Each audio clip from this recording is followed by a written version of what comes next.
The crimson glow of Xylar Prime's binary suns bled across the obsidian floor of the Grand Conclave, painting the assembled representatives in a morbid light. The chamber, carved from a single colossal shard of crystallized void stuff, thrummed with the weight of ages and the current, unbearable tension. Shadows danced along the towering pillars that supported the impossible ceiling, a fractal tapestry of swirling nebulae visible through the transparent expanse. The air crackled with unspoken fear. An unsettling silence hung in the void. For cycles, the Xylar High Council had debated, plotted, and agonized over the anomaly that had emerged from the void, the species known only as humans. They were an enigma, a sudden, unpredictable variable in the meticulously crafted equation of the galactic order. Their origins were unknown, their motives inscrutable, and their actions terrifyingly effective. Kael'thas, the elder representative of the Krill Dominion, his chitinous exoskeleton gleaming like polished obsidian under the harsh light, finally broke the agonizing silence. His mandibles clicked in a rhythmic, agitated pattern. The reports continue to be inconsistent. Their weapons are crude yet devastating. Their ships are slow yet inexplicably resilient. They seem to lack the sophisticated technologies of our established empires, yet they win. How? His voice, a low guttural rumble, echoed across the vast chamber, carrying with it the palpable frustration and thinly veiled panic that had become the defining characteristic of these recent council meetings. His words were met with a murmur of agreement from the other assembled delegates. The slender, perpetually shifting forms of the Zidon Enclave, the hulking, gravity-defying forms of the Thrax Collective, and the ethereal, light-based beings of the Lumina Conquered. Each of them, masters of their respective domains, found themselves baffled by the newcomers. Across the chamber, seated on his elevated platform, the Grand Arbiter, Cathar, the supreme leader of the Xylar hegemony, surveyed the scene with an expression that revealed nothing of his internal state. His crystalline form shimmered, absorbing the light and refracting it in a display of impossible complexity. His gaze, like twin stars, swept over the council, taking in their fear, their doubt, and their simmering resentment. He had called this emergency session because the situation had become untenable. The humans' continued presence in the galactic core posed a threat to the established order, a disruption that threatened to unravel centuries of carefully constructed alliances and diplomatic arrangements. Their very existence challenged the core tenets of their civilizations. They were born warriors, seemingly incapable of compromise. The humans, as they call themselves, have issued a pronouncement, announced Lyra, the Zidon representative, her form rippling with an unsettling grace. Her voice was a cascade of sonic pulses, perfectly modulated to convey both curiosity and a deep-seated unease. A final warning. They demand the cessation of all hostile actions. They claim, should their demands not be met, they will escalate. A collective intake of energy, a ripple of fear, coursed through the chamber. Escalation. The Krill, the Zidon, the Thrax, even the Lumina, they had all suffered humiliating defeats at the hands of these relentless newcomers. Their fleets, once the undisputed masters of the void, were now little more than smoldering debris fields against the human juggernaut.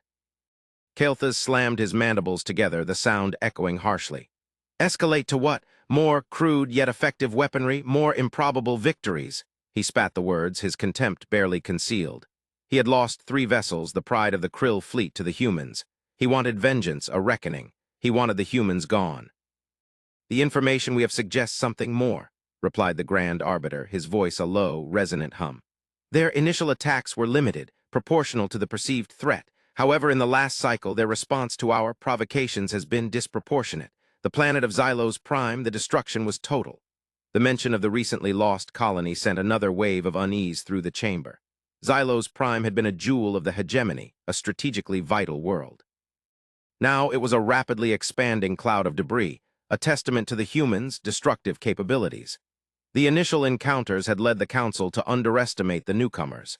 They had assumed a primitive culture, lacking the technology or the strategic acumen to pose a significant threat. They had been catastrophically mistaken. A holographic projection flickered to life in the center of the chamber, displaying a series of images. The first showed a crude, angular spacecraft, its design seemingly improvised, yet its movements were impossibly agile. The second depicted a planet, bathed in the sickly green light of a dying star. The third showed a vast, swirling vortex of destruction, devouring everything in its path.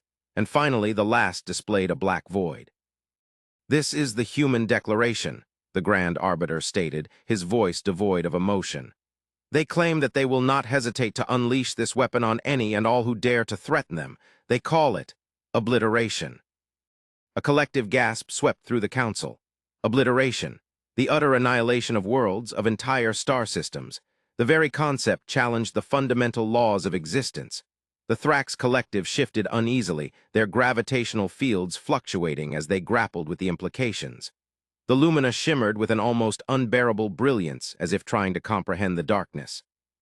"This is madness," exclaimed Ethel, the lumina representative, her voice a symphony of light and sound. "Such power, such a disregard for the sanctity of existence. We must contain them." "Containment," Kael'thas scoffed, "has already failed. Every attempt to neutralize the humans has resulted in further devastation. They anticipate our every move. They learn, they adapt, and they destroy. We cannot afford another mistake." He paused, his gaze fixed on the Grand Arbiter. Perhaps diplomacy is the only option." He did not relish the thought. The Krill were not known for their diplomacy. They were a species of conquerors, of relentless expansion. The humans, however, were proving to be an enemy unlike any they had encountered before. The Grand Arbiter nodded slowly, his crystalline form reflecting the fear and uncertainty that permeated the chamber. "Diplomacy, yes, but with whom? They have no established embassy, no clear leadership structure. They are a hive mind." He posed a question that had plagued his thoughts since the first encounter. Were the humans a collective, driven by some alien, incomprehensible will? Or were they a collection of independent entities, acting in concert through some hidden mechanism? The question, unanswered, fueled their paranoia. "They have provided a point of contact," Lyra chimed in, her form flickering with a suggestion of something like anticipation. "A designated vessel. It is awaiting communication within the neutral zone. We could attempt contact." The council fell silent, each representative grappling with the implications. Contact. It was the only way to understand the humans, to ascertain their intentions, to gauge the true extent of their power. It was also, potentially, a death sentence. "Very well," the Grand Arbiter decreed, his voice cutting through the tension. "I will authorize a diplomatic delegation. We will make contact with the humans. We will attempt to understand them, and we will pray that our understanding does not come too late." With that, he dismissed the council, leaving them to their individual anxieties and fears. The fate of the galaxy, it seemed, rested on the shoulders of those who had yet to fully understand the newcomers. The sleek obsidian vessel of the Xylar delegation, the Vanguard, slipped silently into the designated rendezvous point. The neutral zone, a carefully negotiated buffer of void between the territories of the major galactic powers, was a place of uneasy peace.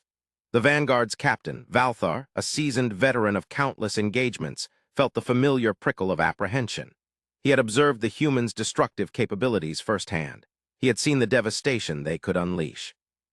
He had also, against his better judgment, seen something else, something almost orderly. His second, a young Xylar named Kester, a fledgling officer, stood beside him on the bridge, his own crystalline form trembling slightly.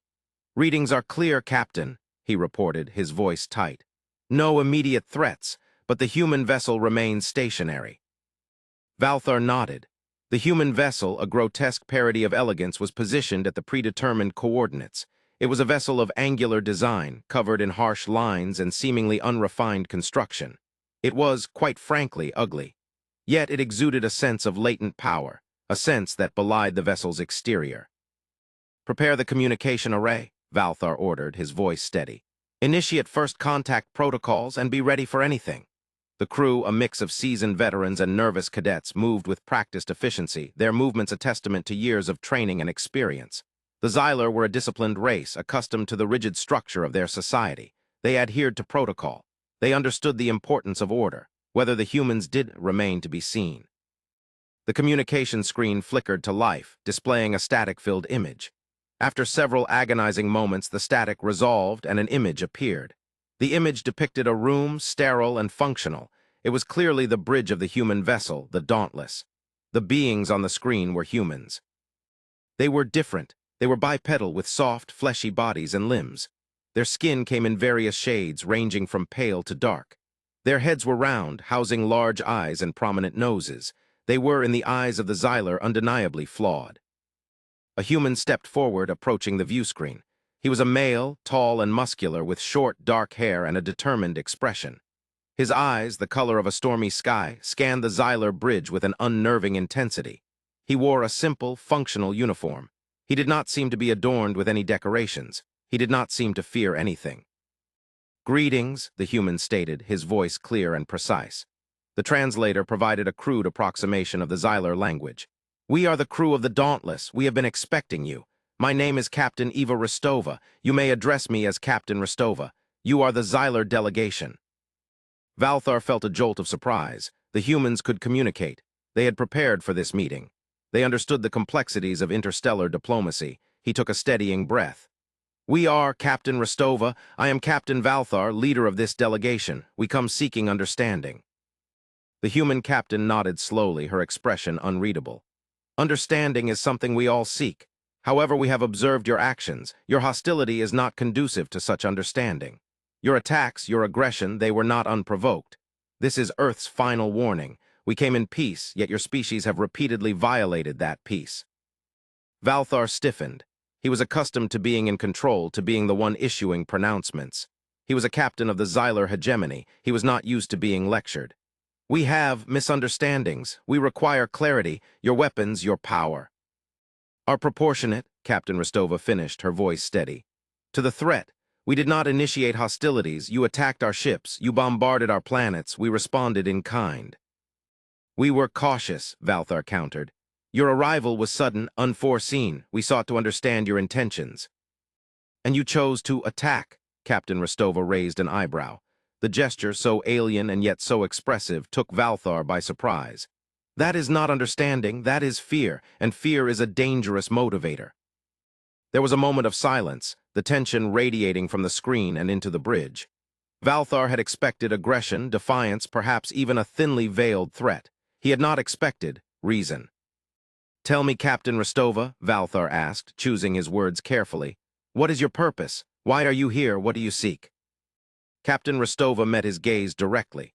"We seek nothing. We came here to explore, to discover, to find friends. We seek knowledge, not conquest." The words seemed to hang in the air, echoing in the confined space of the bridge. They were disarming. And yet Valthar remained wary. He had seen their power. He had seen their ruthlessness. He could not and would not let his guard down. "Your actions suggest otherwise." Captain Rostova sighed, a sound that seemed to carry with it a weight of weariness. "We are not a warmongering species, Captain. We do not revel in conflict, but we are resilient. We will defend ourselves, our people, and our beliefs. We are a species forged in the fires of conflict. We survived the annihilation of our own world and went to other stars. The scars of our past are etched into our present." "Annihilation? What do you mean?" Valthar asked, his curiosity finally getting the better of him. Captain Rostova's face softened. "Our home Earth was attacked by a rogue meteor. The damage was devastating. We endured, we adapted, and we rebuilt. We learned the value of unity. We value that unity among our own people. Now we strive for that unity across the stars." Valthar pondered the words. This history, this context, explained much. They had endured hardship and had emerged stronger. They were not simply aggressive, they were survivors. "And how do you propose to achieve this unity?" "By showing strength, Captain, by demonstrating our commitment to our principles, by being reasonable, by holding true to our values," the captain responded. "We do not seek to control or to dominate. We seek cooperation, understanding, and mutual respect. We seek to protect what is left and what is to come." "What are your values?" Captain Rostova's gaze became piercing again. "Respect for all life, the pursuit of knowledge, the preservation of what we have, above all, compassion and understanding." Valthar was silent. His centuries-long experience did not give him a means to process that answer. Such concepts were foreign to the Xylar hegemony. They were alien to his understanding of the universe. Yet he sensed no deception in the captain's words. He sensed something else. Hope. "I will relay your words to the Grand Arbiter," he finally said, his voice measured. "But know this, Captain Rostova, the galaxy is not used to such pronouncements. Your actions have caused fear, and fear breeds hostility. You must understand that we have been taught to survive and to conquer. That is the only language we speak." "Then allow us to teach you another, Captain Valthar," replied Captain Rostova. "One of cooperation, one of understanding. The survival of all may depend on it. This is your final chance." With that, the communication link closed. The bridge of the Vanguard was plunged into silence. The crew exchanged uneasy glances. The weight of their encounter settled upon them. The future of the galaxy lay in the balance. The Xyler would have to decide whether to attack again or finally to understand. Back in the Grand Conclave, the Grand Arbiter listened to Valthar's report with meticulous attention. The council chamber was filled. The representatives of the various galactic powers gathered once more, their faces etched with a mixture of confusion and apprehension. The Vanguard's recording of the exchange with the human captain was played repeatedly, analyzed, and dissected.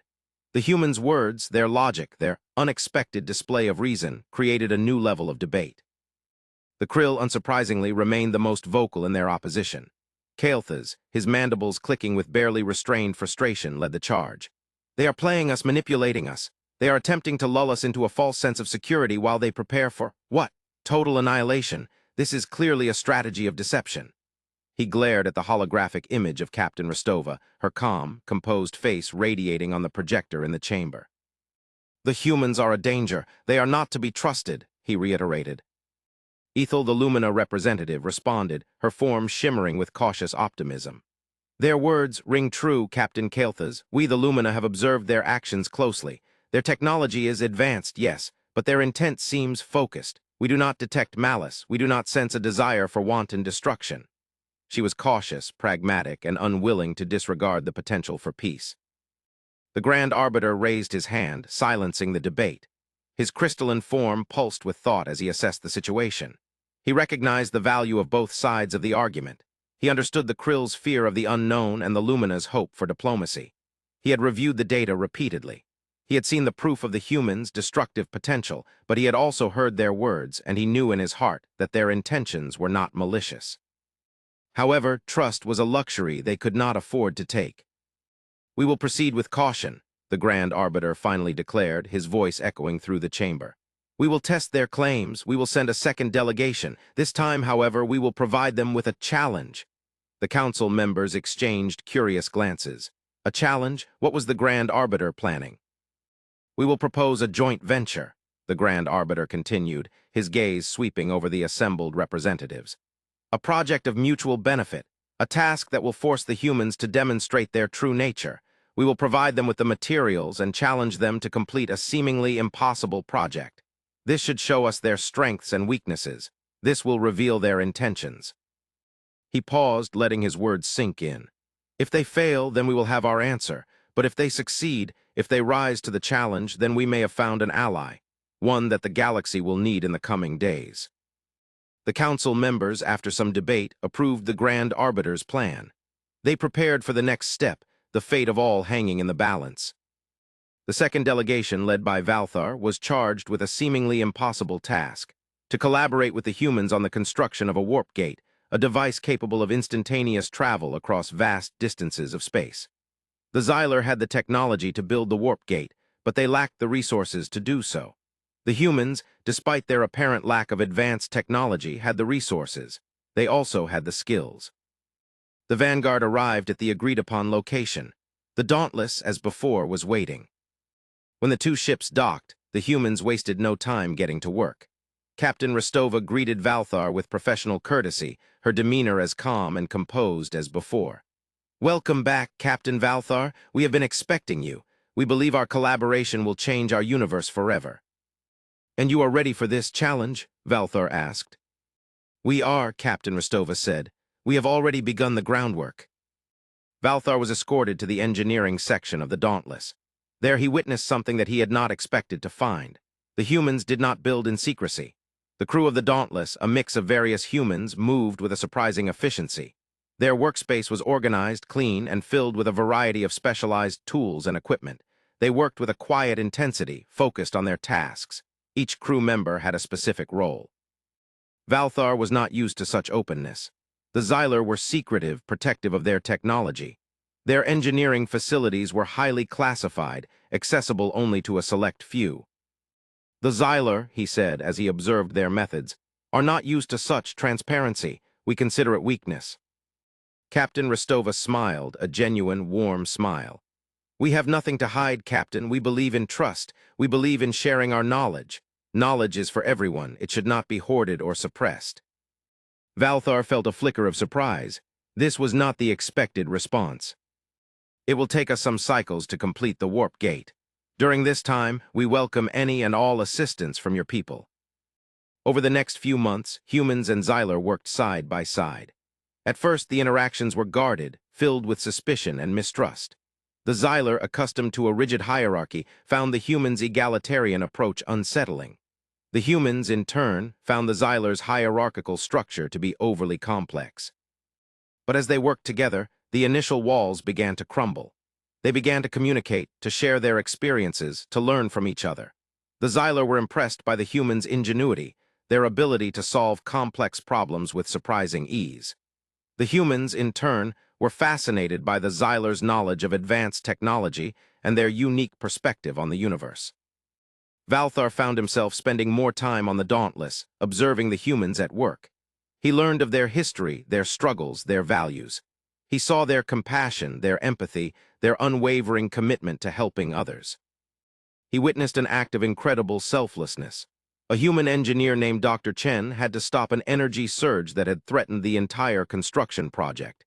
He sacrificed himself for the benefit of all, knowing that his actions could mean certain death. His sacrifice was not met with cheers of triumph, but quiet sadness. And he realized something. The humans were not what he had thought. They were not cruel. They were not malicious. They were not power-hungry. They were different. They were driven by something far greater. As the warp gate neared completion, tensions in the galaxy rose. The Krill, still skeptical, issued a direct threat to the humans, demanding the cessation of their project. Other factions, eager to seize an advantage, made their own threats. The human response was swift, measured, and decisive. They issued a warning. They increased the defensive capacity of the Dauntless and of any other human vessel that were at the galactic core. They did not attack. They did not retreat. They stood their ground. They had prepared for the war. The warp gate, when finally activated, was a spectacle of impossible engineering. A shimmering sphere of energy that warped the fabric of spacetime, opening a doorway to unknown realms. The first test went without issue. The results, transmitted back to the Grand Conclave, were undeniable. The humans had succeeded. They had met the challenge. They had demonstrated their abilities. They had demonstrated their commitment to cooperation. The Grand Conclave was assembled once more. The atmosphere was charged with anticipation and uncertainty. The success of the Warp Gate project had created a new reality. The humans had proven themselves to be capable and trustworthy, but the galaxy was still fraught with danger. The Krill were preparing for an all-out assault on the humans. The humans, the Grand Arbiter declared, his voice resonating through the chamber, have proven their worth. They have shown themselves to be allies. We must now decide how we will proceed. Will we stand with them or against them? The chamber erupted in debate. Kael'thas, his face contorted with rage, once again took to the stage. This is a grave error. We must destroy them. They are not to be trusted. Their power is a threat to the galaxy. They are not one of us. Ethel and others, representatives of the Lumina, took up the humans' cause. We must seek an alliance. We cannot afford to fight them. Their power is overwhelming. It is better to have them as allies than enemies. Amidst the uproar, the Grand Arbiter held up his hand, silencing the chamber. The humans have issued their final response to the Krill's threats, he stated, his voice calm and firm. They have responded with patience, but now they will respond with action. The time has come. On the screen in the chamber, a new image appeared. The image showed a vast, unknown space, a dark, empty void. Within that void, a single point of light appeared, then another, and another. Soon, the void was filled with points of light, each point representing a human vessel. The Krill, seeing this display, had begun their assault. Their fleet arrived at the solar system where the Dauntless was being constructed. They began their attack. It was met with an impenetrable defense. The fleet of the Krill, who had been confident in their success, were crushed by a vastly superior enemy. The humans, led by the Dauntless, have not been alone. The remaining fleet has been revealed. They have come to stand with us, the Grand Arbiter revealed. Another image, this one showing the Warp Gate. Out of the Warp Gate came not just a few ships, but a flood of ships, vast in their scale, impossible in their construction. The humans were not simply powerful. They had been holding back. They had been ready. The humans' warning, the Grand Arbiter said, his voice echoing across the chamber, was not meant for us. The warning was meant for the galaxy. The assembled dignitaries looked upon the display with astonishment, dread, and a new sense of fear. The destruction of the Krill was complete. The humans had shown themselves to be a force unlike any other. They were protectors. They were destroyers. They were something new. In the aftermath of the battle, the Grand Arbiter received a message from Captain Rostova. We have observed the Krill aggression. Our response, we believe, has been effective. We wish to stand for peace across the galaxy and offer our help. The offer, though it held the weight of untold consequences, was accepted. And so began a new era of cooperation and understanding. The humans, with their power, their compassion, and their unwavering belief in a better future, had ushered in a new chapter in the history of the galaxy. Months turned into years. Alliances formed and dissolved.